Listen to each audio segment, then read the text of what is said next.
కీకారణ్య సంసార యాత్రికుల శరణు ఘోషలు విని రోజు శబరీష పాపాలు దోషాలు ప్రక్షాళనము చేయు పంపా నదీ తీర ఎరుమే నివాస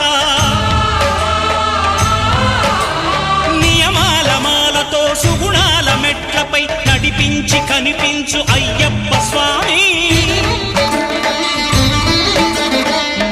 సంక్రాంతి సజ్జోతివై అరుదెంచి మహిమలను చూపించు మణికంఠ స్వామి కర్మబంధము బాపు ధర్మశాస్త్ర